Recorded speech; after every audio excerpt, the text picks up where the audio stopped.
said he was a lost cause, a boy who would never finish school. Too distracted, too broken, too far behind. But sometimes, it only takes one person, one teacher, one voice that refuses to give up, even when the whole world has. This is the story of the teacher who never walked away, and the student who, because of her, never stayed down. In a small American town in Wyoming, there was a boy named Eli. Eli was the kind of student teachers whispered about in the staff room. Late to class, assignments missing, eyes glazed over as if the world behind the window mattered more than anything inside. At home, things weren't much better. His father was gone. His mother worked 2 jobs. Dinner was often whatever Eli could find in a microwave. The bills piled up on the counter, and the silence in the apartment grew heavier with each passing day. By the time he reached high school, Eli wasn't just behind in his grades, he was behind in hope. The world had already stamped him with a label, failure, and he believed it. But in that same high school, there was a teacher. Her name was Mrs. Thompson. She wasn't loud, she wasn't flashy, but she carried a kind of steady presence, the kind you notice most in storms. She had taught for nearly 20 years, and in her eyes, every student mattered. Every single one. And when she saw Eli slumped in the back row, hoodie up, pencil untouched, she didn't just see a troubled boy. She saw a question. What happened to him?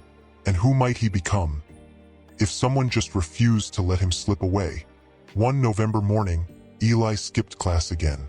The principal had already warned him, fail one more semester, and you won't graduate. Most teachers had given up, but Mrs. Thompson, she stayed after school, waiting, until Eli finally dragged himself through the door. He expected the same lecture, the same words he'd heard 100 times. Lazy, disrespectful, wasting your life. But instead, she said softly, Eli, I know you think nobody cares, but I do, and I'm not giving up on you. Not now, not ever. Eli froze. No one had ever said that to him before. Still, words are easy, and Eli's life was still heavy. He failed another test, got into a fight in the cafeteria, even thought about dropping out altogether. One night, sitting alone in his room, he whispered, "What's the point?" That was his breaking point. The moment he almost chose the road everyone expected of him, the one that led nowhere. But the next morning he walked into class, and there she was, Mrs. Thompson. On his desk sat a small notebook.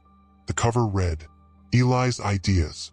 Inside, the first page had a note in her handwriting. Right here, doesn't matter what, just write. Your thoughts matter more than you think. First, he rolled his eyes, but that night he opened it. And for the first time in years, he wrote. Not essays, not assignments, just feelings, dreams he didn't tell anyone, fears he buried deep. Mrs. Thompson read every word. She never corrected his grammar, never judged, just left notes in the margins. I hear you. I believe in you. You're better than you think. And slowly, something began to change. Eli showed up more often, turned in one assignment, then another. The boy who once believed he was invisible began to feel seen. It wasn't magic. It was patient, stubborn love. The kind only a teacher who refuses to give up can give. Years later, the school gym buzzed with the sound of graduation. Families cheered. Students tossed their caps into the air. And in the middle of it all, Eli stood tall in his cap and gown. He held his diploma, tears blurring the words. He searched the crowd, and there she was, Mrs. Thompson. She wasn't clapping louder than anyone else.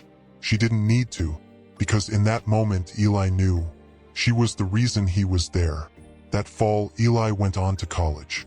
Not because the world suddenly became easy, but because one teacher taught him the most important lesson of all. You are not the labels they gave you. You are not your failures. You are what you choose to rise into.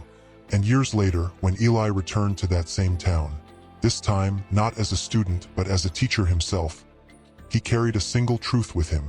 Sometimes the most powerful gift in the world is refusing to give up on someone who has given up on themselves. So maybe right now you feel like Eli. Maybe life has stamped you with labels. Maybe you've been told you'll never make it. But remember this, it only takes one voice, one encourager, one person who says, I believe in you. And if you can't find that person yet, be that person.